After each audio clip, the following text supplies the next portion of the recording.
के बंदों को तो खिला दे और अपने सगे भाई के लिए उसके दस्तरखान पे एक लुकमा ना हो तो फिर हमें ये 11वीं समझ में नहीं आया करती। कड़वी बात करने लगा हूं, हो सकता कोई ये कहे कि मेरा एतराज 11वीं पे नहीं, मेरा एतराज अपने उसूलों पर है, अपने तरीकों पर है। मैं 11वीं का मुखालिफ नहीं, खुदा करे कि हर महीने 11वीं करो और हर महीने 1100 लोगों को खिलाओ, लेकिन मजा तो तब है ना तेरी 11वीं में गैर आए ना आए, सबसे पहले तेरा अपना करीबी आना चाहिए। हम दुनिया देख रहे हैं, बहुत कम उम्र में मुदस्सिर भाई हम लोगों ने, खास करके स्टेज वाले लोगों ने बहुत कुछ देख लिया। एक जगह बैठे आके साहिब खाना ने कहा हुजूर दुआ करें, 20 साल से 11वीं चल रही है और 11 दिन लंगर चलाता हूं, 11 दिन।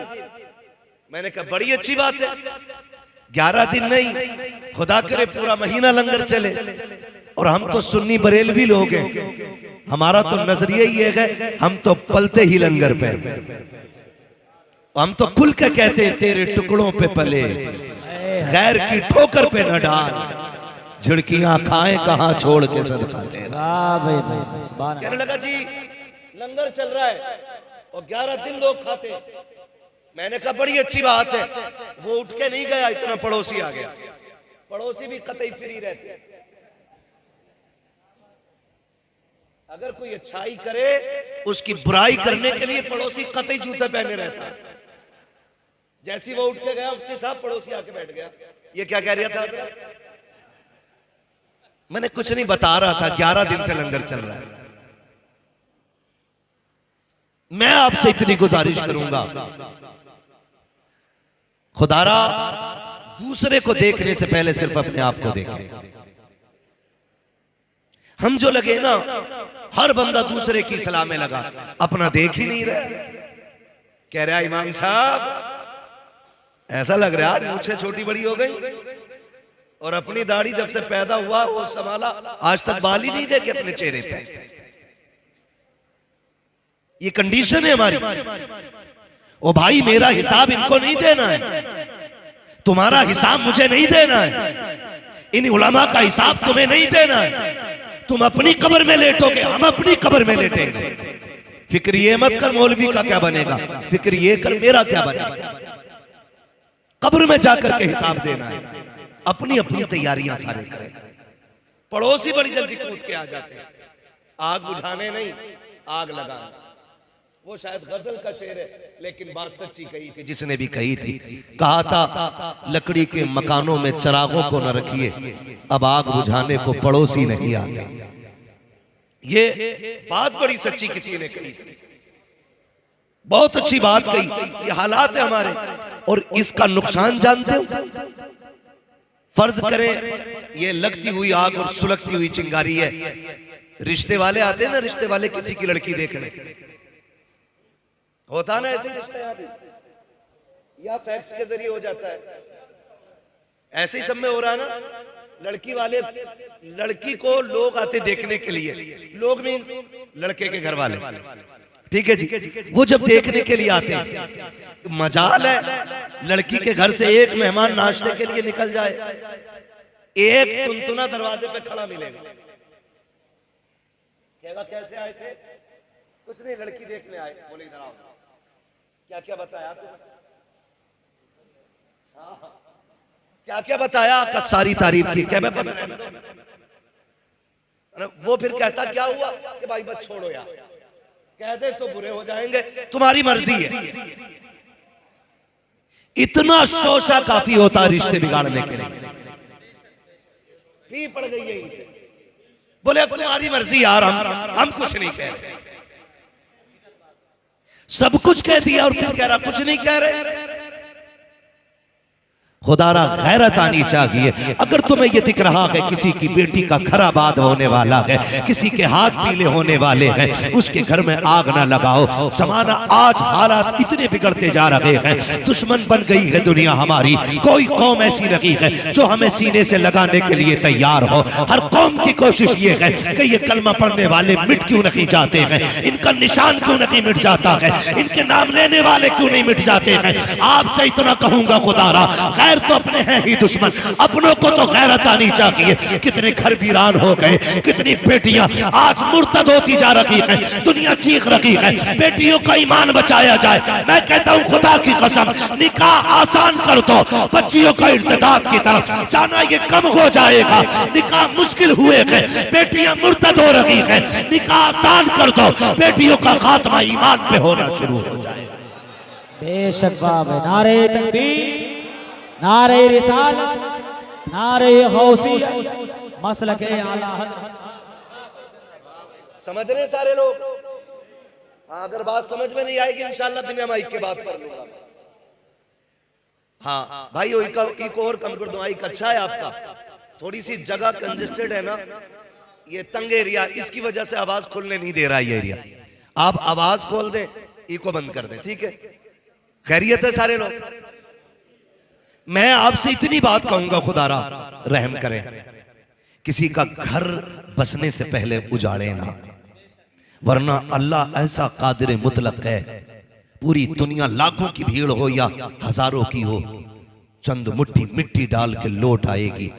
कब्र में तुझे अपने अमाल से निपटना पड़ेगा, तुझे निपटना पड़ेगा। थोड़ी देर की ठंडक लगती है ना, मैंने फलां का रिश्ता तोड़वा दिया, थोड़ी देर खुश हो जाता। अम्मा हाँ लगाइए तिनके में आग। अम्मा कह रही सही किया अल्लाह, जब तक घर की लल्ली की ना हो जा सबकी आग लगाओ। मगर याद रखिएगा, ये दुनिया जैसी करनी जैसी करोगे वैसी भरोगे। आप दूसरे की बेटी की जिंदगी में आग लगाओ, सुख से तेरी बेटी भी नहीं रहनी, सुख से तेरी बेटी भी नहीं रहनी। भाई बस रहने दे, जो बच्चा जहां बैठा बैठने दे, थोड़ी देर ही तो बात करनी है। खैरियत है, डिस्टर्ब ना करें। अगर मामला टूट जाता है ना तो फिर बात करने में मजा नहीं आता। जरा कह दें या रसूल अल्लाह, जैसी करनी वैसी भरनी है।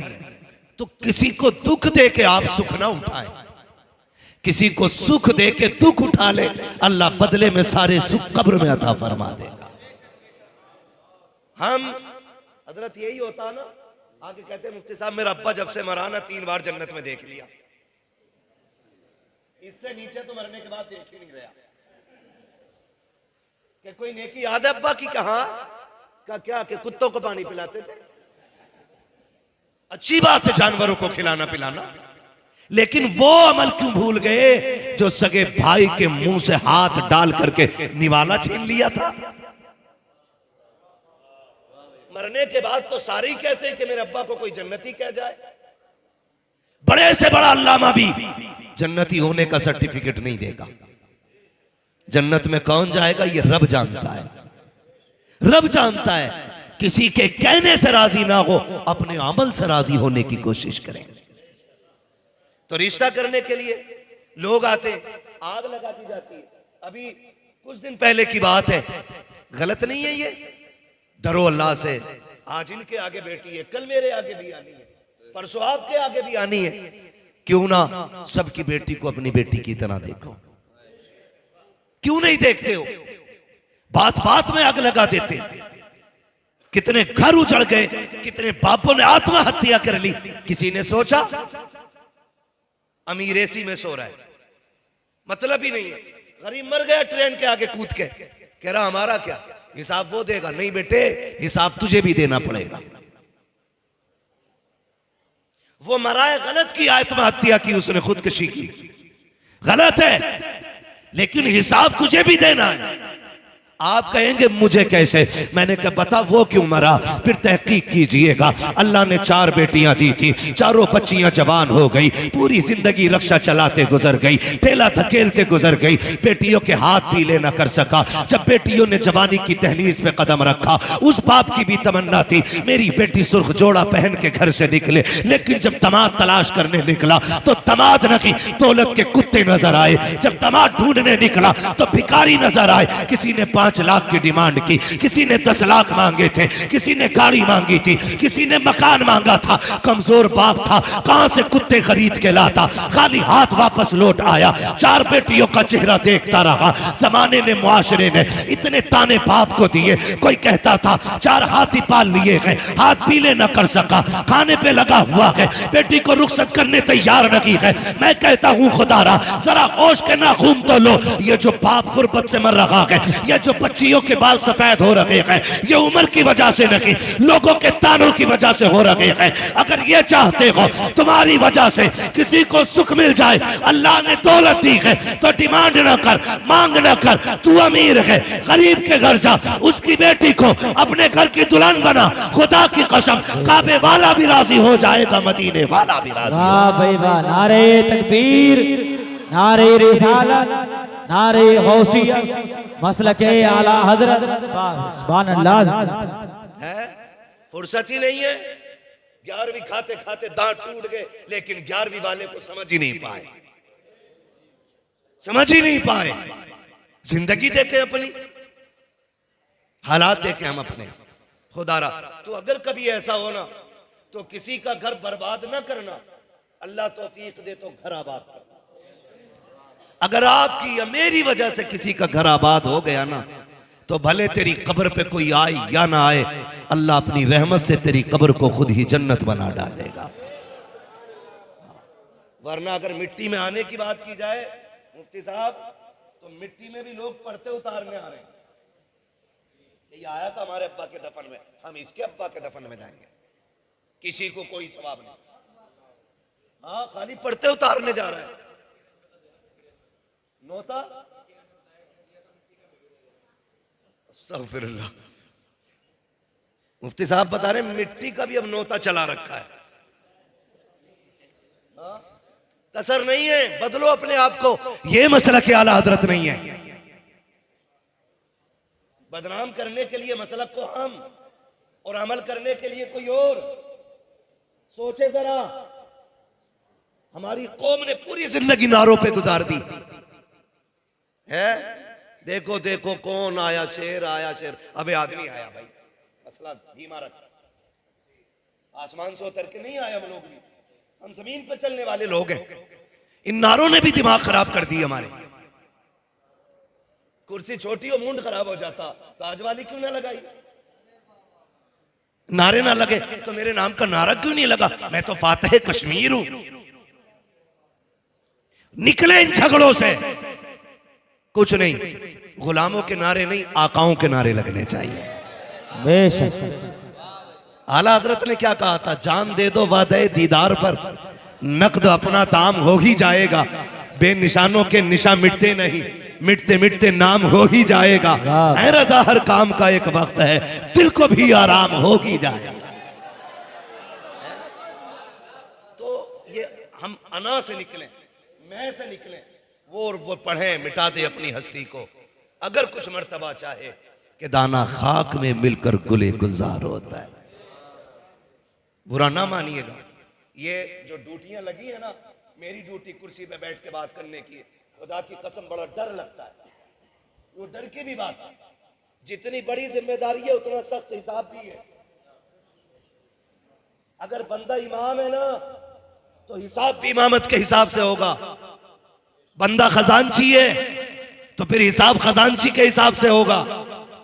मस्जिद का मुतवल्ली है तो फिर उसी हिसाब से पूछा जाएगा। इसलिए जो ड्यूटी हो ना, तो चढ़ के ना करना, झुक के करना, झुक के करना। इसलिए कि जो झुकना जानता है वही उठना जानता है। कोशिश ये करेंगे, इंशाअल्लाह करेंगे, है ना। तो वो मिट्टी वाला नोता, और फिर 40वें में कार्ड छप रहे। मुफ्ती साहब 1-2 बार हमारे पास भी आए, अब्बा का 40वां है, ये आइएगा, मैंने 40 मानी अब्बा का अकीका करवा रहा है जैसे।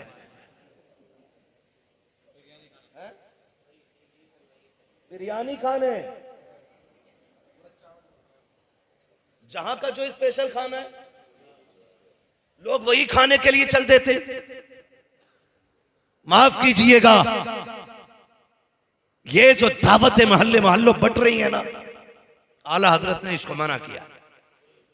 ये मसला क्या आला हजरत, मैयतों की रोटी खाना आला हजरत का मसलक नहीं। इसकी वजह से आला हजरत को बदनाम किया जा रहा है। गलती गवार करते हैं, जिम्मेदार आला हजरत ठहराए जाते हैं। और मैं कहता हूं जो इन उसूलों पे नहीं, मसलक का उससे कोई लेना देना नहीं। सीधी सी बात है, गलत नहीं कह रहा हूं। हर जगह की मुफ्ती साहब कहानी है, लाश अभी हॉस्पिटल से नहीं आती है, बिरयानी वाले पहले आ जाते हैं। ये कड़वी सच्चाई है। मुश्किल में दो लाते सवार ना कर, मुश्किल में बोझ हल्का कर। यही जश्न गौसिया है। ये भी बता दूं मैं, सरकारे गौसे पाक रज़ी अल्लाह ताला, आप देखें जिंदगी। गवैया था, गवैया गाने गाता था। कहो भले की लगे बुरे की अकल बताना सही नहीं है। सरकार गौसे पाक ने फरमाया, ये जो पैसे मिलते हैं ना तुझे गाने गा के ये आराम है, गाना ना गाया कर। वो चढ़ा बड़ा बंदा था, थोड़ा सा पैसा कमा लिया था अच्छा खासा, तो उसको बेइज्जती लगी। उसने कहा जनाब तुम्हें तो हसद है मेरी कमाई से। किससे कह रहा? गौसे पाक से। हमारी कोई औकात नहीं और हमसे कोई ऊंचे लहजे में बात कर ले गिरबान पकड़ लेते। वो बर्दाश्त देखे बगदाद वाले की, क्या कह रहा है कि तुम्हें हसद है मेरी कमाई से। मुस्कुरा के गुजर गए। पावर कितनी है जानते हो? अलहमा कहर है गौस वो तीखा तेरा, मर के भी चैन से सोता नहीं मारा तेरा। इतनी पावर का मालिक है, लेकिन हंस के गुजर गया। समझाते रहे लेकिन उसने मान के ही नहीं। लेकिन याद रखें, कभी के दिन बड़े और कभी की रातें बड़ी। न सुख हमेशा रहने हैं न दुख हमेशा रहने हैं। बड़े बड़े खतीब आए आकर के चले गए। हमारी हुकूमत का सिक्का नहीं चलना है। हुए नाम वर बेनिशां कैसे कैसे, जमी खा गई आसमां कैसे कैसे। बड़े बड़े आए और मिट्टी के अंदर चले गए। कोई नहीं रहना है, कोई नहीं रहना है। उसने कहा जी आप अपना काम करो। बगदाद वाला समझाता रहा, वो माना नहीं। फिर औलाद भी बड़ी मतलबी है। जब तक अब्बा कमा के देता तो फिर अब्बा की जूतियों में भी सोना नजर आता है, और जिस दिन अब्बा की कमाई बंद हो जाती है फिर उसकी खांसी से नफरत होती है। ये जो जितनी बातें हैं ना, ये अलग अलग एक एक घंटे की बातें, लेकिन मैं वहीं जाऊंगा जहां मुझे जाना है। बात समेटने लगा हूं। थके तो नहीं अभी आप लोग? बात समझ में भी आ रही है? टेंशन ना लेना, मैं फ्री जन्नत बांटने नहीं आया, और मैं बांट भी नहीं सकता क्योंकि मेरे बाप की नहीं है, जन्नत रसूल पाक की है। आला हजरत ने कहा तुझसे और जन्नत से क्या मतलब, वहां भी दूर हो, हम रसूलुल्लाह के जन्नत जन्नत। अरे आप भी पढ़ लिया करो अल्लाह के बंदो। जन्नत रसूलुल्लाह की। सरकार गौसे पाक समझाते रहे, माना नहीं। कुछ दिन तक चलाओ जोर, फिर बुढ़ापा आया, आवाज ने साथ छोड़ा, सांसें वक्त बे वक्त टूटने लगी, लहजों का मजा खत्म हो गया, लोगों ने सुनना बंद कर दिया। जब सुनना बंद तो इनकम बंद, जब इनकम बंद तो घर के अंदर इज्जत बंद। जो बेटे कल तक ताज समझते थे बाप को, उन्होंने ठुकरा दिया। अब बगदाद वाले का मुखालिफ था, इसलिए बगदाद वालों को खुद ही नफरत थी कि जब ये हमारे गौसे पाक को नहीं मानता तो हम इसे क्यों माने। इसलिए सारा शहर नफरत करता था। बहुत गौर से सुनिएगा, सारा शहर नफरत करता था। यहां तक कि इतने बुरे दिन आ गए, कपड़ों पे मक्खियां बैठने लगी, कोई मुंह लगाने तैयार नहीं। उसने सोचा अगर मर गया इस कंडीशन में कोई कंधा भी नहीं देगा, कहीं सड़ ना जाऊं, चलो कब्रिस्तान जाके बैठ लेते, अगर कोई कंधा ना भी देगा रहे तो कब्रिस्तान में ही जाएंगे। ये सोच के वो कब्रिस्तान जाके बैठ गया। ठीक है जी, कब्रिस्तान जाके बैठ गया। बदन पे मक्खियां, कपड़े मैले, दीवाने बीमारों की तरह एक जगह कोने में बैठा हुआ है। इत्तेफाक से उस रास्ते से गुजर सरकारे गौसे पाक का हो जाता है। जब उस गली से गौसे पाक गुजरे हैं, आपने चेहरा मोड़ के जब देखा, उसके कमर पे नजर पड़ी, समझ जाते हैं ये तो वही गवैया लग रहा है जिसने पूरी जिंदगी मेरी मुखालफत की है, लेकिन आज इसका बैठना बता रहा है कि हालात बिगड़ गए हैं, अपनों ने साथ छोड़ दिया है। ये सोच करके आप अपनी दरसगाह में आए, आकर के दरसगाह में बैठे। गौसे पाक को याद रखिएगा, छल्ला पहनने वाला पीर नहीं है, छुट्टियां रखने वाला पीर नहीं है, अनपढ़ पीर नहीं है। वो है जो दरसगाह में बैठता है तो अपने वक्त का मुहद्दिस नजर आता है, कुरान खोल लेता है तो मुफस्सिर नजर आता है, अपने वक्त का सबसे बड़ा फकीह दिखाई देता है, जिसको दुनिया अब्दुल कादिर जिलानी कहती है। बड़ा पीर की नहीं, बड़ा आलिम भी है। दरसगाह में बैठे शागिर्द को बुलाया, उठा करके सोने के सिक्कों की थैली दी, कहा जाओ कब्रिस्तान चले जाओ। एक दीवाना बैठा है, जाके उसकी गोद में थैली रख देना। जब वो लेकर के चला है, आप फरमाते ठहर तो सही, अगर वो तुझसे ये पूछे किसने दी है तो नाम मत बता देना, इसलिए कि वो मुझे मानता नहीं है। हो सकता है मेरा नाम सुन करके मेरा दिया हुआ तोहफा लौटा दे। अल्लाह अकबर पूछना चाहता हूँ, उस वक्त का पैसा सोने का होता था, आज का पैसा कागज का होता है।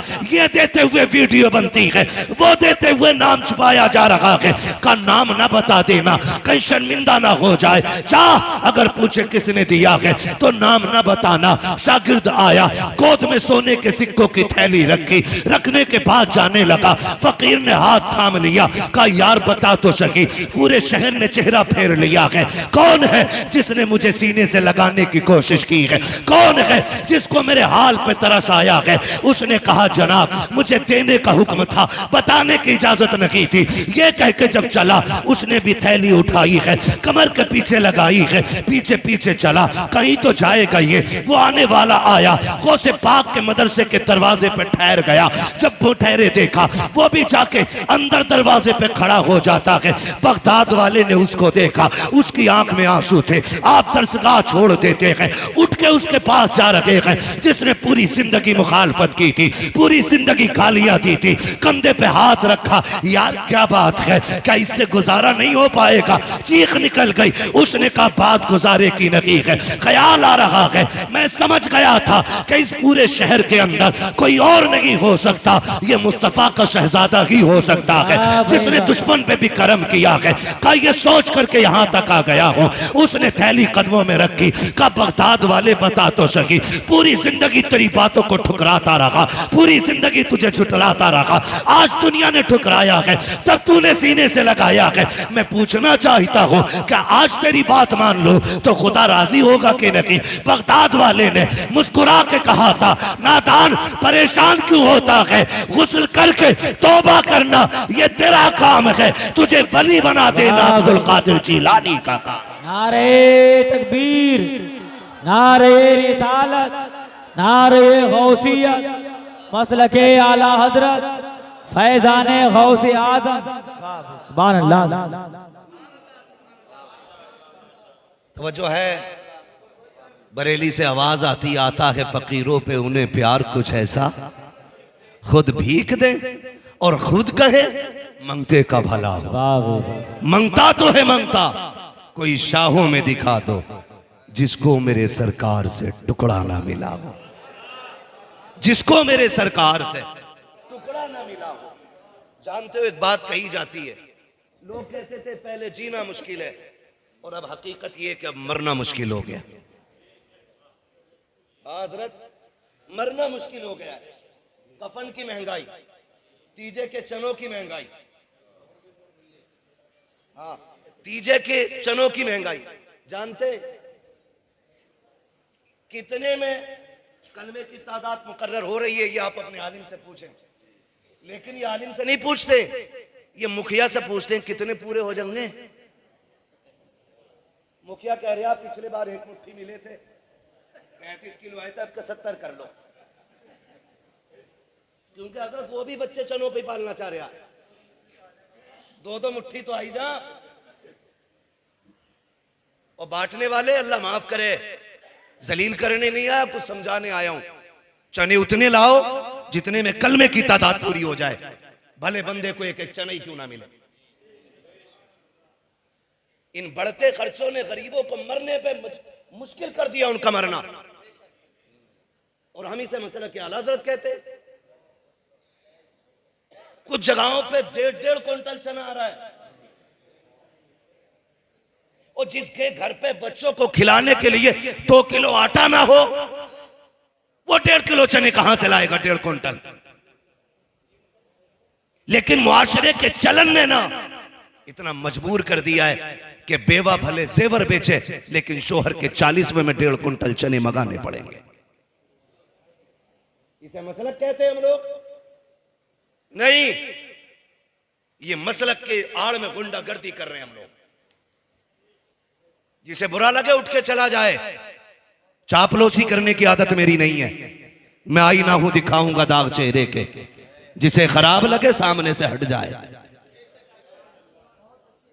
भाई अभी लाश हॉस्पिटल से नहीं आई, बिरयानी वाला पहले पहुंच गया। पता करो दफन में लोग आएंगे, कितने रिश्तेदार होंगे इनके। सोच यार, जरा दिल पे हाथ रख। जिस बेवा का जिंदगी भर का सुहाग उछड़ गया हो, वो रिश्तेदार गिनेगी उस वक्त में। जिसके घर से खुशियां रूठ गई हो, वो बताए कि कितने रिश्तेदार हैं। और बेगैरती की हद तब हो जाती है जब पूछा जाता है चावल शरबती का रहेगा या 11-21 का। अब भी ठूसने की पड़ी है। गैरत नहीं आती हमें।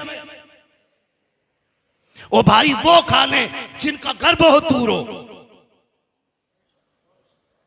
अगर गुंजाइश है तो गरीबों को खिलाओ, कर्ज लेके तो गरीब को भी खिलाने की इजाजत नहीं।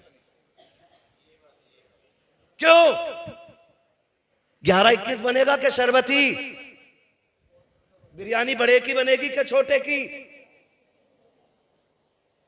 खुदा की कसम सोच तो सही। घर में झांकता तो देख किसी कोने में बेटी बेहोश पड़ी है। उसने होश खो दिया है क्योंकि उसका बाप चला गया है। बेटे को देख दीवार से लग के रो रहा है। पूरी जिंदगी उसे बाप की याद सताती रहेगी। तुझे बिरयानी की पड़ी हुई है। वो देख बेवा के मुंह में पानी डाला जा रहा है, उसे होश तक नहीं आ रहा है। तुम्हें कौरमे और रोटी की पड़ी हुई है। कोई कहता है 11-21 लाया जाए, कोई कहता है शरबती लाया जाए। आपसे कहना चाहता हूं ये मसला के आला हजरत ने की है। जब दरवाजे पे आने के बाद कुछ फ्री का खाने वाले, खुराकी पे पलने वाले ठलुए लोग आके कहते हैं खाने में क्या बनेगा। बच्चा यतीम दौड़ के कहता है अम्मी वो लोग पूछ रहे हैं खाने में क्या बनेगा, बिरयानी बननी है कि उड़द गोश्त बनेगा। बेवा की आंख में आंसू होते हैं, तड़प के कहती है बेटे उनसे कह दो जो चाहे बना ले, हमारी तो दुनिया उजड़ चुकी है, अब हमें कुछ भी अच्छा नहीं लगता है, जो उनकी मर्जी चाहे बना ले। फिर बाहर से खबर आती है बताओ तो सही पैसा है कि उधार ले लिया जाए। बेवा कहती है बेटे तेरे बाप के इलाज में 50,000 का कर्जा हम पहले ही ले चुके हैं, इनसे कह दो सारा उधार ले लें। जहां से बाप के हॉस्पिटल का कर्जा दिया जाएगा वहां से हराम की खाने वालों का भी कर्जा दे देंगे। खुदा की कसम गैरत आनी चाहिए। ये मसला के आला हजरत नहीं है। मसला के आला हजरत तो ये है अगर तुझे पता था कोई गरीब पीछे यतीम छोड़ के गया है, किसी गरीब ने बेवा छोड़ी है, किसी की बेटियों के ऊपर पता दुपट्टा है, इस हाल में दुनिया से गया है, तो खाली पेट ना जा, खाली जेब ना जा, 500 रुपए जेब में डाल और जा चेहरा बाद में देख। पहले यतीम बच्ची को तलाश कर, पहले उसके यतीम बेटे को तलाश कर, 500 रुपए निकाल यतीम की जेब में डाल दे। खुदा की कसम अगर यतीम राजी हो जाएगा काबे वाला भी राजी होगा, मदीने वाला भी राजी। बाब नारे तकबीर, नारे रिसालत, नारे गौसियत, मसलके आला हजरत फैजाने गौसे आजम। बाब सुभान अल्लाह। आसान करेंगे इंशाअल्लाह कफन, सारे वादा करें इंशाअल्लाह। अल्लाह आपको सलामत रखे। मैं बात अर्ज कर रहा था आपसे, ये याद रखिएगा हम फिर ये बात दोहराएं आपसे और कहें, मरने के बाद तो मौत की रोटी देने वाले सारे कूद पड़ते। अल्लाह तौफीक दे, जिंदगी में कभी फाकों में भी खिला दिया करो, जिंदगी में भी फाकों में दे दिया करो। मरने वाले के बच्चों पे अगर कफन का पैसा ना हो तो जिसका सबसे सफेद कपड़ा होता है ना, वो कहता लो 500 रुपए मेरी तरफ से कफन में डालो। जो कलफ लगे पहन के आता वो कहता मेरी तरफ से लो। मैं पूछना चाहता हूं, आज 40 लोगों के बीच में 500 कफन में देने वाले, कल ये हॉस्पिटल के बाहर 5 रुपए की दवा के लिए बैठा हुआ था, उस वक्त तुझे गैरत नहीं आई? अगर अपने ही नहीं दे सकता तो कम से कम ज़कात का निकाल के उस गरीब का हक दे दिया होता, उस गरीब का हक दे दिया होता, ताकि वो एड़ियां रगड़ के ना मरता, उसे शिकवा अपनी गुर्बत का ना होता। लेकिन हम तो इतने गए गुजरे लोग हैं, खुदा की कसम हम जिंदों को खिलाने तैयार नहीं और मुर्दों की कब्र पे चढ़ाने के लिए तैयार रहते। बदलें अपने रवैये, ये बगदाद वाले का उसूल नहीं है। आप 11वीं करें, अल्लाह तौफीक दे तो हर महीने करें, बड़ी बरकत की बात है 11वीं शरीफ करना। लेकिन मजा तब है प्रधान, मुखिया, विधायक, मंत्री बाद में आए, तेरे दस्तरखान पे तेरा बाप पहले आना चाहिए, तेरा भाई पहले आना चाहिए। तो उसने क्या कहा, याद है ना वो कोने से जो निकल के आया था, कि क्या कह रहा था ये, बल्कि ये कह रहा था 11 दिन से लंगर चल रहा है। हाँ, 11 दिन से लंगर चल रहा है। कहने लगा इससे ये तो पूछ लो इसका बाप भी आया कि नहीं 11 दिन से। मैंने बाद में पूछा, भाई मैंने कहा फिर माशाल्लाह जब 11 दिन से दुनिया को लंगर खिला रहे हो तो रिश्तेदार तो सारे यही होंगे। उसने कहा रिश्तेदार क्या, बस सारे ही बुरे लोग हैं, सब लोग बुरे। क्यों? कि मुझसे कोई रखना ही नहीं चाहता। किसी एक से एक की बिगड़ी हो ना तो समझ में आता ये खराब है, एक से सबकी बिगड़ जाए तो सारी खराब तो नहीं हो सकते ना। वो एक खराब होगा जिससे सारे बिगाड़े बैठे, वो सबको ही बुरा कह रहा है। तो क्या फायदा ऐसी 11वीं का, जिस भगोने की आड़ में तू बाप को, भाई को, खानदान को, परिवार को, सबको बुरा कह जाए। अपनों को बुरा कहना ये 11वीं वाले का नाम लेने वाले को शोभा नहीं देता है। 11वीं वाले का मतलब तो यही है ना, अपने तो बहुत बड़ी बात है, तुम्हारे सामने गैर भी जलील और रुसवा नहीं होना चाहिए, गैर भी जलील और रुसवा नहीं होना चाहिए। यही मसला के आला हज़रत है। आज 11वीं शरीफ की महफिल सजी है, अल्लाह आप सबको सलामत रखे। मुफ्तियान कराम, जिम्मेदार उलमा तशरीफ फरमाए। मैं सुनते भी हूँ, बार बार पढ़ते भी हैं, हर किताब में मिलता है। वो से पाक जाने लगे, अम्मी ने कहा बेटे वादा कर कभी झूठ नहीं बोलना। सुना है कि नहीं? बोले सुना है ना सबने? क्योंकि बगदाद वाले की वो जात है जो हमने चूल्हे पे बैठ के सुनी। अम्मी सबसे पहले अगर किसी की बात सुनाती है बच्चे को तो वो बगदाद वाले की होती है, क्योंकि 12वीं साल में एक बार आती है, 11वीं हर महीने आया करती है। ठीक है, तो ये वाकया सभी ने सुना है। माँ ने क्या कहा, बेटे झूठ नहीं बोलना। कौन कह रही है? वो जिसने कभी अपनी जबान से कभी जुमला गलत बोला ही नहीं। वो कह रही है जिसने कभी जिंदगी में गैर महरम को देखा ही नहीं। वो कह रही है जिन्होंने अपनी जबान से खिलाफ शरा कोई जुमला नहीं बोला। वो कह रही है जिसने शरीयत की हदें पार नहीं की। और किससे कह रही है? उससे कह रही जो आलम अरवा में भी वली है, मां के शिकम में भी वली है, जो पैदा हुआ तब भी वली, जो कमालात मुस्तफा और जमाले मुस्तफा का मजहर है। कमाल यह है कि मेरे नबी तशरीफ लाए आते ही सजदा किया, गौसे पाक तशरीफ लाए आते ही रोजा रखा, उन्होंने आते ही सजदा किया, इन्होंने आते ही रोजा रखा। ये कमाल का मजहर है। लेकिन मां क्या कह रही है? बेटे झूठ ना बोलना। जो मादरजाद वली हो वो झूठ बोलेगा, जो आलम अरवा में वली रहा हो वो झूठ बोलेगा। लेकिन मां तू बताना, तूने क्यों कहा? कहती बात यह है कि मैं बेटे को जानती हूं, मेरा बेटा झूठ नहीं बोलेगा, लेकिन बेटे को आने वाले हादसे में जरूरत पड़ने वाले मामले की पेशीनगोई कर रही थी। यानी कि अम्मी देख रही थी कि मेरा बेटा जाएगा, डाकू लूटेंगे, इनसे सवाल होगा पैसे किधर है। मैं बता देती हूं, जब पूछा जाए तो झूठ ना बोलना, सच बता देना क्या है और कहां है। क्यों?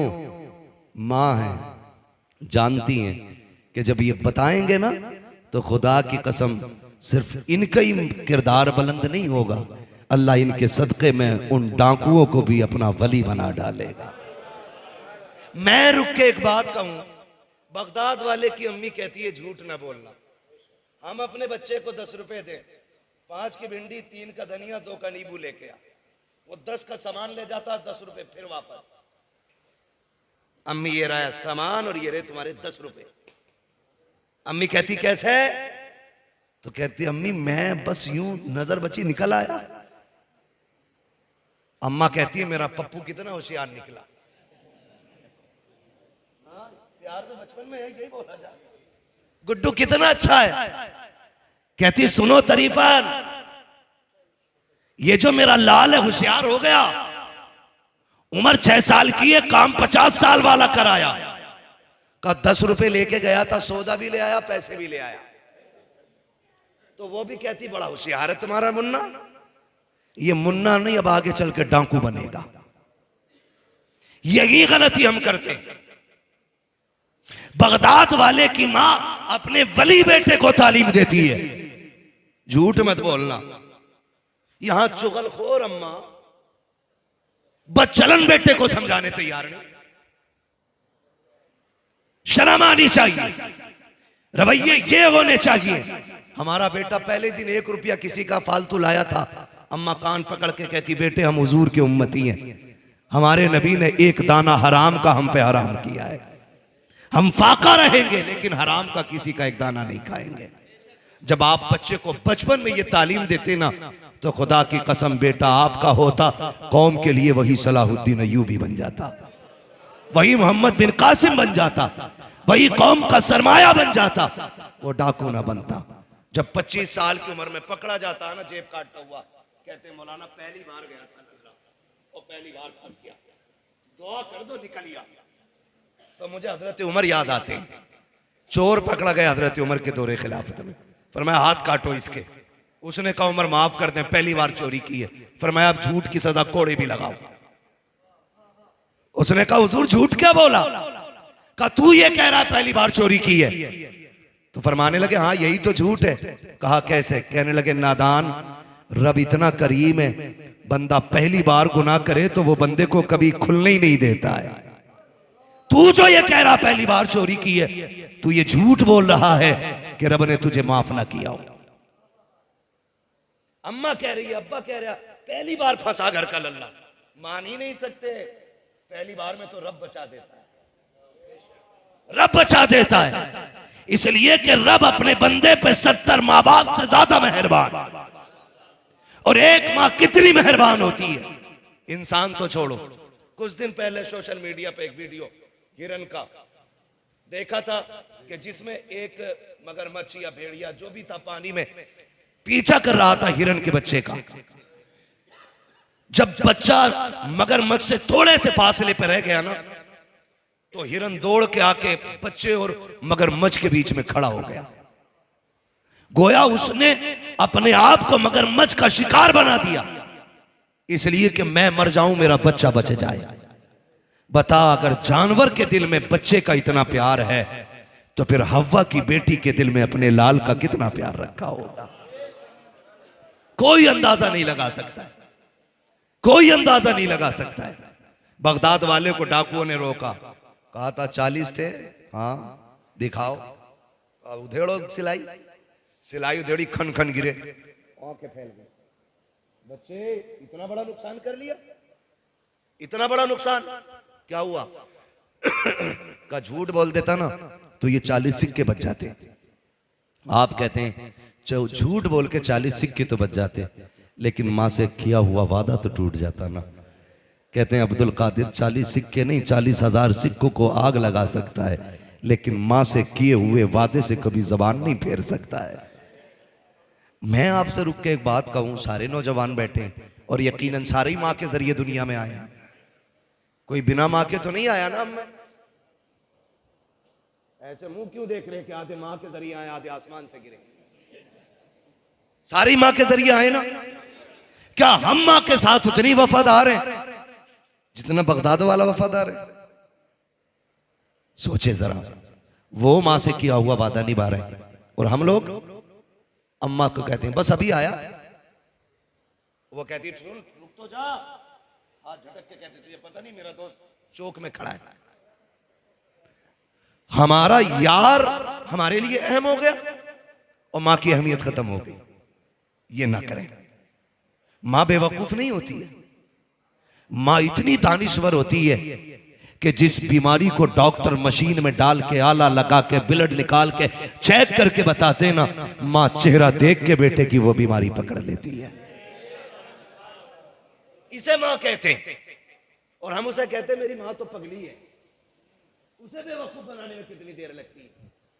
यार कहते यार तू इतनी रात में जा रहा है, गेट खुला होगा, अम्मी डांटेगी नहीं? अरे छोड़ यार, उसे क्या पता, उसे बेवकूफ बनाने में कितनी देर लगती है। नादान कभी माँ बाप के लिए ये जुमला ना बोलना कि उसे बेवकूफ बनाने में देर नहीं लगती है। खुदा की कसम वो तुझसे नहीं, तेरे जैसे 70 लालों से ज्यादा दिमाग रखती है, तुझसे ज्यादा शऊर रखती है, तुझसे ज्यादा होश उसके पास है। तुझे क्या लगता है अगर तेरी गलती पे नजर डाल के वो नजर फेर लेती है तो मतलब ये नहीं है वो जानती नहीं है? नहीं, खुदा की कसम वो अपने सामने भी बेटे को रुसवा होना, रुसवा करना, जलील करना नहीं चाहती है। वो ये चाहती है जैसे मेरा लाल आज मेरे सामने खुश रहता है वैसे ही मेरा लाल हमेशा मेरे सामने मुस्कुराता रहे। बेशक, जिंदाबाद, सुभान अल्लाह, सुभान। हम उसे बेवकूफी का नाम दे देते, ऐसा ना करना। याद रखो, एक सीधी सी बात जानते हैं, कोई भी पीर तुम्हें 40 नहीं 80 दिन बुला के माँ बाप की मर्जी के बगैर चिल्ले नहीं चिल्ले कटवा दे तो तुम गधे तो बन सकते हो, वली नहीं बन सकते हो। हाँ, इसलिए कि विलायत में सबसे अहम किरदार मां का होता है। अगर मां ना चाहे तो बेटा वली नहीं बन सकता है, और मां चाह ले तो किसान बेटा भी वली बन जाया करता है। किसान बेटा भी वली बन जाया करता है। सबसे ज्यादा अहम हमारी जिंदगी में हमारे लिए जो दुआओं का क़िबला अल्लाह ने बनाया, जिसे मुस्तजाब दावा ज़ात हमारे लिए बनाया, वो हमारे माँ बाप की ज़ात होती है। माँ बाप की ज़ात होती है। कोशिश ये करें हम अपने माँ बाप से दुआएं लें, हम अपने माँ बाप से दुआएं लें। पीर साहब कह रहे हैं ना 40 जुमेरात में अगरबत्ती लगानी है, तो बारिश कितनी भी है ना, सैलाब आया तो लेकर पहन के जा रहे अगरबत्ती लगा, अर्ज खुल गए अगरबत्ती लगेगी। क्यों? हजूर ने कहा खजूर भी कूटा जाएगा और ये खजूर भी कूटा जाएगा। बरकत नहीं हो रही, कह रहा 40 दिन झाड़ू लगा दे, यहाँ बरकत हो जाएगी। अल्लाह तू नहीं है भाई, रज़ाक अल्लाह है, रोजी तेरे कंट्रोल में नहीं है। तू 40 नहीं 40 साल लगवा ले, झाड़ू मिलना कुछ नहीं है। सिर्फ ये कह दे 40 नमाजें बाजमात मस्जिद में पढ़, अल्लाह तेरे रिज्क में बरकतें अता फरमा देगा। है ना? अकीदे बड़े कमजोर हमारे, इतने कमजोर। 40 दिन अगरबत्ती लगा लेंगे, 20 दिन 20 जुम्मेराते जाके चिराग जला लेंगे, 20 मिनट माँ बाप को नहीं दे सकते हम लोग, 20 मिनट माँ की खिदमत नहीं कर सकते। जाओ, गारंटी है मेरी, दुनिया घूम के आ जाओ, अगर माँ बाप नाराज हैं कुछ नहीं मिल सकता है। अगर मिला हो तो बता दो, ना मिलने की मिसाल मैं तुम्हें बायजीद बुस्तामी की बताऊं। खुदा की कसम, इतना बड़ा वली है, इतना बड़ा वली। किसी ने कहा हुजूर बताइए आपको विलायत कैसे मिली? आप कहते हैं किसी को विलायत सजदों से मिलती है, किसी को कयाम से मिलती है, किसी को सदकों से मिलती है, किसी को जगहों से मिलती है। मुझको जो विलायत मिली है ये मेरी माँ के दुआओं के सदके में अता की गई है। बायजीद बुस्तामी को माँ के सदके में दुआ मिली। खुदारा सबसे बड़ा पीर माँ बाप है।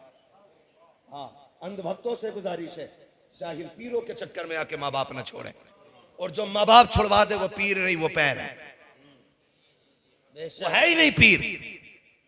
सबसे बड़ा पीर मेरा नबी है। हुजूर से बड़ा पीर, जोर से हुजूर से बड़ा पीर, हुजूर से बड़ा पीर। मेरा इमाम कहता सबसे आला वो औला नारा नहीं। सबसे बाला गो बाला, सब चमक वाले उजलों में चमका किए, अंधे शीशों में चमका। खल्क से औलिया, औलिया से रसूल, और रसूलों में आला हमारा नबी। बात खत्म करने लगा हूं, वक्त मुकम्मल हो गया, सुई ऊपर चली गई है वक्त से भी। मुझे इन उलमा के वक्त का भी ख्याल है, आपके वक्त का भी ख्याल है। बस बात समेट लूं, सुन ले गौर से। सबसे बड़ा पीर बोल दे जरा, सबसे बड़ा पीर हमारा नबी। अल्लाह इन बच्चों को सलामत रखे। और कसम से जब बच्चों को महफिल में देखते हैं ना, कलेजा ठंडा होता, इसलिए कि ये सिर्फ आपके बेटे नहीं, ये इस्लाम का मुस्तकबिल है और आने वाले दीन का पिलर है ये। आज ये हुजूर की बातें सुन रहे हैं बचपन में, कल जलसों के सदर बनेंगे, कल मस्जिदों के सदर बनेंगे, कल मदरसों के सदर बनेंगे, कल इनकी सरपरस्ती में कहीं कुरान पढ़ाया जाएगा, कहीं हदीस पढ़ाई जाएगी, कहीं मदीने वाले की महफिल सजाई जाएगी। बैठाया करें बच्चों को हुजूर की महफिल में। सबसे बड़ा पीर हमारा नबी है। हुजूर सल्लल्लाहु अलैहि वसल्लम की बारगाह में एक सहाबी हाजिर हुए। आका करीम फरमाते हैं कैसे आए? का महबूब सुना है कि जो आप, जिससे आप राजी हो जाते हैं उससे खुदा राजी हो जाता है। मेरे नबी ने फरमाया जी। कहा बस आपकी खिदमत करके आपको राजी करने की कोशिश है। जब इतनी बात उस परदेसी ने कही ना, तो मेरे नबी ने अगला सवाल किया, घर में कोई है? कहा जी हाँ। कहा कौन? का बूढ़े माँ बाप है। कहा जब आया था तो उनको किस हाल में छोड़ा? उसने कहा जी मेरे माँ बाप का इकलौता हूं मैं, वो मुझे आने नहीं दे रहे थे, लेकिन जन्नत की तलब खींच लाई है। जब से मैंने ये सुना है जिससे आप राजी हो जाते हो उससे खुदा राजी हो जाता है, बस मुझे जन्नत की भूख यहां तक ले आई। महबूब कहते हैं जब घर से चला तो उनका क्या हाल था? कहा हुजूर मैंने उन्हें रोते हुए छोड़ा। कहा यहां क्या करने का इरादा? कहा तेरे साथ रह के तेरे कदमों पे जान देकर के जन्नती होने का इरादा है। मेरे नबी फरमाते हैं बस इतनी सी बात, जन्नत चाहिए?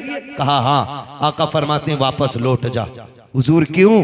कहा जिनको रोता हुआ छोड़ आया है ना, उनको जाके हंसा दे, अल्लाह तुझे उनकी मुस्कुराहट के सदके में जन्नती बना दे। मेरा नबी माँ बाप को मुस्कुराने की तालीम देता है, और तू माँ बाप को रोता हुआ छोड़ के अगरबत्ती लगवा रहा।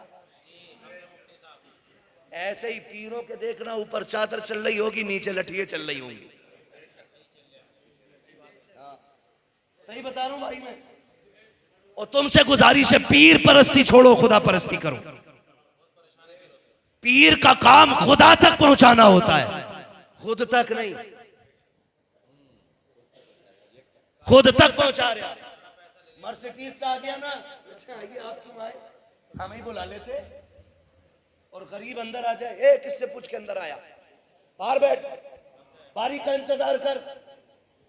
ऐसे लोगों के लात मार दो, इसलिए कि जिसके किरदार में मुस्तफा के किरदार की झलक दिखाई ना दे, वो पीर तो क्या के पैर बनाने के लायक नहीं। नारे तकबीर, नारे रिसालत, नारे गौसियत, मसलके आला हजरत। वक्त खत्म हो गया है। दिल के पपोले जल उठे सीने के दाग से, इस घर को आग लग गई घर के चराग से। ना लाओ इन जाहिलों को पीर बना के, पीर बना के ना लाओ। यहां पे मयार जो मुरीद के कुर्ब का है ना, वो वजीफे नहीं है, वो उसकी नेकियां नहीं है, अब उसका पैसा है। उल्टे नाश्ते लेके चले जाएंगे मुरीद के घर, अगर जुगाड़ है, कोई पक्का मसला है। फर्क नहीं है। पहले पीर ढूंढने से हाथ नहीं आता था, अब मुरीद ढूंढने से हाथ नहीं आते। तो भाई हम आला दर्द को मानने वाले लोग हैं। लोग मुफ्ती आजम के पास चल चल के जाया करते थे, लोग ताजुश शरिया के पास चल चल के जाया करते थे। आज पीर खुद पुटरिया लिए घूम रहा। कोई नया बच्चा आया है, कहा 3 दिन काका गोद में डाल दो। क्यों? मुरीद करना। क्या पहले से कम बलायों में घिरा था जो एक बला और देते? ओ भाई सुन, औलाद के लिए सबसे बड़ा पीर बाप है।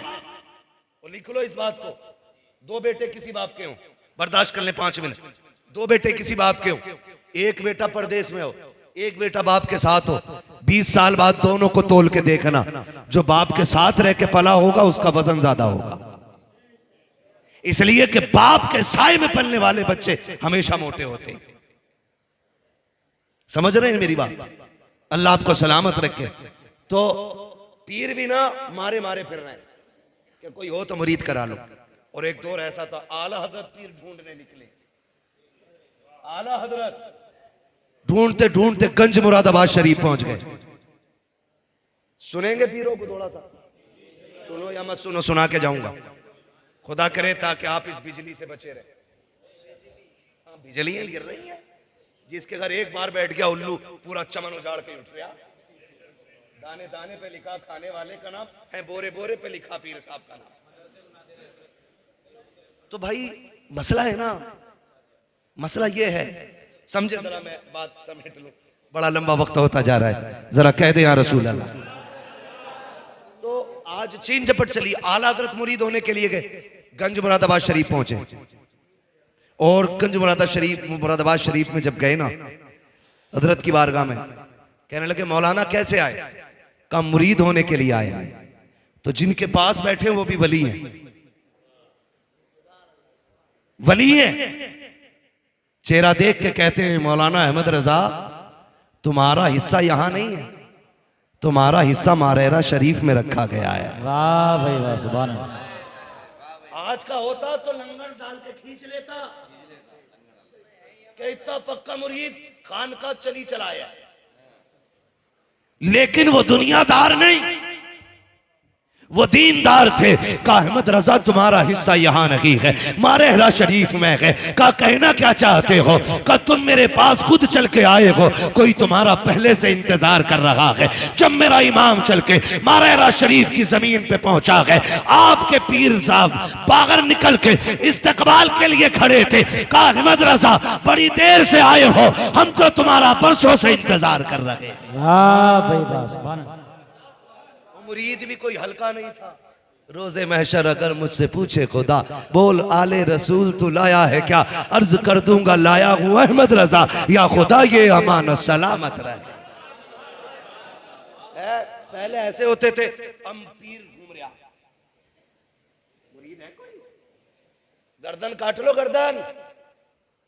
ये मदरसे वाले, ये दीन चलाने वाले, ये रात के 2 बजे उठ करके रात के 11 बजे तक कुरान पढ़ने पढ़ाने वाले तुम्हारे आगे 10-10 रुपए के लिए हाथ फैलाते। तुम इन्हें ज़कात खोर कहते हो, इन्हें चंदा खोर कहते हो, और बेचारे ये अपनी जिल्लत नहीं समझते। तुम्हारे लिए नहीं, तुम्हारे बच्चों के लिए नहीं, उस दीन के लिए जिसकी जिम्मेदारी हुजूर ने कंधों पे छोड़ी है। तुम्हारे आगे हाथ भी फैलाते हैं, तुम्हारे ताने भी सुनते हैं, इसलिए कि अजर और बदला तुमसे नहीं, कयामत में हमें खुदा से लेना है। तुम्हारी लाख सुनने के बावजूद भी तुम्हारे दरवाजे पे आना नहीं छोड़ते। हमारी कौम, जिस कौम का सबसे बड़ा एहसान है, अगर ये मदरसों में ताले लगा देना, ताले, नमाज जनाजा पढ़ाने वाला नसीब नहीं होगा कोई। मस्जिद तो बड़ी बात है, इमाम को बाप की बपोती समझने वाले, बाप का नौकर समझने वाले औकात में रखें। ये मिंबर पे जो खड़े हैं ना, ये तेरे बाप का मुसल्ला नहीं, ये रसूल पाक का मुसल्ला है। और ये जो खड़ा है सिर्फ इमाम नहीं, मदीने वाले का वारिस है। और याद रखिएगा, आका अपने वारिस को भूला नहीं करते। अगर अच्छा करोगे हुजूर की दुआएं मिलेंगी, बुरा करोगे इनके साथ मुस्तफा की नाराजियां मिलेंगी। बेशक जिंदाबाद, नारे तकबीर, नारे रिसालत, नारे गौस। बस सुन ले, याद रखें, हजरत पहले से नजराने पीरों के होते थे। आप बहुत अच्छी जगह बैठे हैं, अल्लाह सलामत रखे। हाँ, समझ रहे मेरी बात? पहले सिर्फ पीरों के नजराने होते थे, अब तो एक कमरा बना लिया है सिर्फ ज़कात हलाल करने के लिए। नजराना भी पीर का,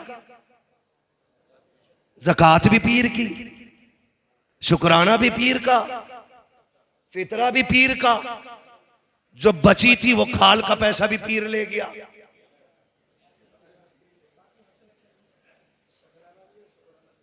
शकराने और शुक्राने सारे ही उसको दे दिए। कुरान खाने की बारी आए तो मदरसा काम आए, कब्र पे अजान की बारी आए तो मदरसा काम आए, बाप को जन्नत दिलानी हो तो मदरसा काम आए।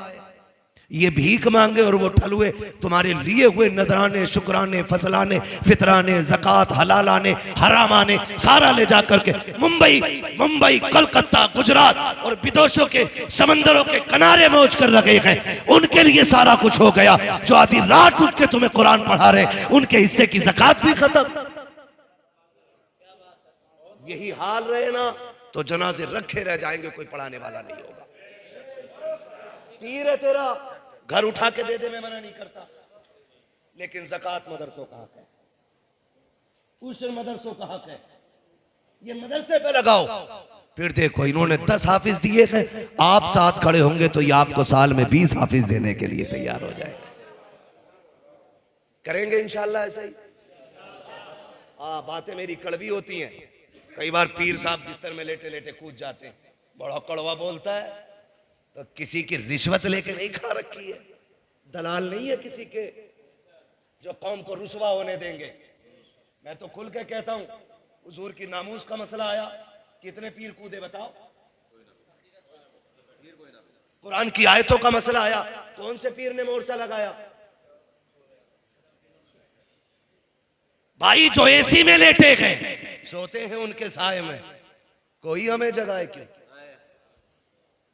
वो तो सो रहे ना। तुमने इन पीरों को इतनी महंगी एसियां दिलवा दी कि ये हुजरे से निकलने ही तैयार नहीं।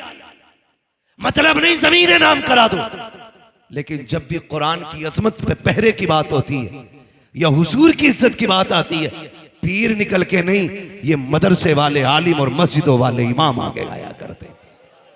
हमारी जिम्मेदारी है हम इस जमात को मजबूत करें। हाँ, क्या तुमने नहीं देखा सलमान अजहरी खानका का पैदा हुआ नहीं, मदरसे से निकलने वाला शेर है। शाहनवाज अजहरी खानका से पैदा होने वाला शहजादा नहीं, अजहर से फारिग होने वाली जात है। मैं आपसे कहता हूं अपने मदरसे वालों के साथ खड़े हो जाओ। खुदा की कसम, कुरान की भी हिफाजत होती रहेगी, मुस्तफा के दीन की भी हिफाजत होती रहेगी। करेंगे इंशाल्लाह, करेंगे इंशाल्लाह। पीर साहब को खाली नजराना जाना है बस, और नजराना दे दो भाई, वरना कतई मर जाएगा। वो शेर याद आ रहा है, वो शेर आला हजरत का, अब तो न छेड़ है गनी, आदतें सग बिगड़ गई, मेरे करीम पहले ही लुकमा तर खिलाए क्यों। कुछ तो देना पड़ेगा ना दें। और अगर पीर वाकई लायक है तो हमारी पगड़ी उसके कदमों में। अगर पीर मुस्तफा की अजमत का पहरेदार है तो हमारी खाल उसके कदमों में। अगर पीर के सीने में उम्मत का दर्द है तो हमारी पलकें उसकी राहों में। फिर हम उसकी पहरे के लिए उसके शाना बशाना चलेंगे। लेकिन नक्कालों से होशियार रहिएगा। वो कहते हैं न ढोंगियों से सावधान, हर जगह लिखा होता, चोरों से। आज जाहिल भी हैं आलिम का लिबादा ओढ़े, ऐसे मुल्लाओं से ईमान बचाए रखना है ना। खजांची और मुतवल्लियों को मुजावर अच्छे लगे, क्योंकि जैसा खजांची है वैसे ही मुजावर है। न दुआए कुनूती से याद है ना उससे याद है। मसले हमारे। हाँ, उससे वो पूछा यार इंटरव्यू में, भाई इंटरव्यू में पूछ रहा है, कह रहा है किसकी उम्मत हो, तो मुजावर कह रहा है मुझे 8 दिन हुए इधर आए हुए।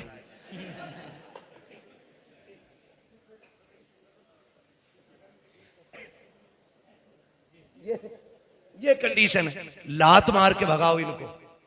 मजार पे वो बैठे जो शरीयत को भी जानता हो, तरीकत को भी जानता हो। न शरीयत का खून हो न तरीकत का खून हो। फिर देखो खुदा की कसम, भले मजार वाले से फैज मिले ना मिले, बैठने वाले से फैज मिलेगा, है ना। मट्टी दे रहा, कह रहा बिल्कुल ले जाओ, ठीक हो जाओगे।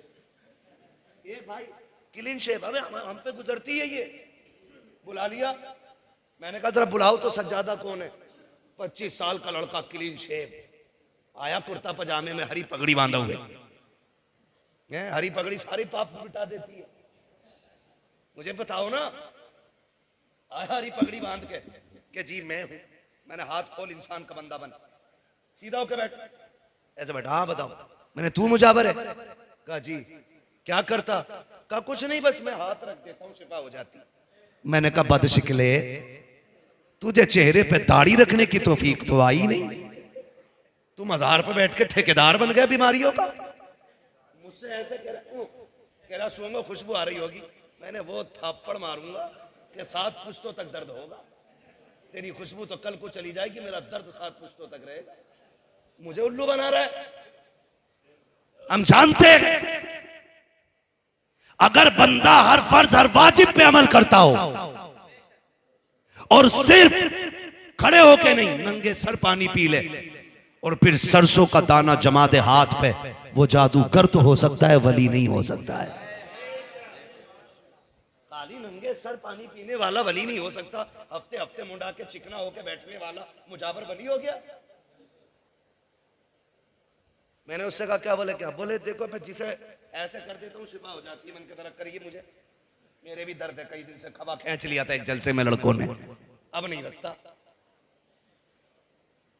भाई ये मशीन अपने पास रखो, उल्लू ना बनाओ। आपसे इतनी गुजारिश है, अल्लाह और उसके रसूल से प्यार करें। विलायत और वलियों से जुड़ने का मतलब है हमारा ताल्लुक हुजूर से गहरा हो जाए, अल्लाह से ताल्लुक गहरा हो जाए।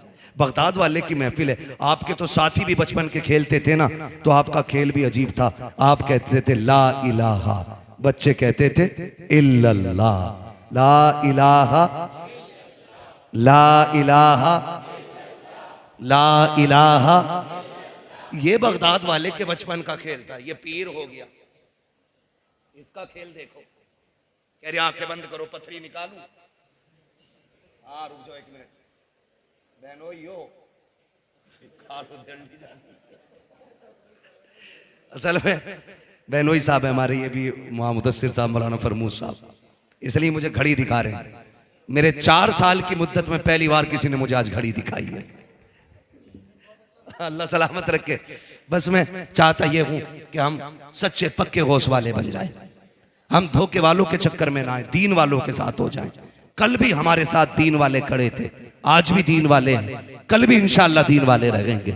आप उलमा के साथ रहिए, अइम्मा के साथ रहिए, इनकी मर्जी से पीर का इंतखाब कीजिए, इसलिए कि जो ये जानते हैं वो आप नहीं जानते। हमें बुखार आता, हम डॉक्टर के पास इसलिए जाते हैं कि पूछ लें दवा कौन सी सही रहेगी। जब ईमान का मसला हो तो मौलवी के पास जाओ, पीर कौन सा सही रहेगा। करेंगे इंशाअल्लाह। फरमाया गया या अय्युहल्लज़ीना आमनुत्तकुल्लाह वकूनू मअस्सादिकीन, ऐ ईमान वालो अल्लाह से डरो और सच्चों के साथ हो जाओ। कोशिश ये कीजिए हक का, हकदार का हक उसे अदा करें और अल्लाह के गजब से डरते रहें। बुजुर्गों की महफिलें सजाते रहें, जो हुए अगलात उनको माफ़ फरमाए रब्बे कायनात। जिंदगी ने दिया साथ, फिर होगी मुलाकात, चमन रहा फूल खिलेंगे, जिंदगी रही फिर मिलेंगे। मुसाफिर हैं हम भी, मुसाफिर हो तुम भी, किसी मोड़ पर फिर मुलाकात होगी। सारे लोग कलमा शरीफ पढ़ लीजिए, ला इलाहा इल्लल्लाहु मुहम्मदुर रसूलुल्लाह व मा अलैना इल्लल बलाग।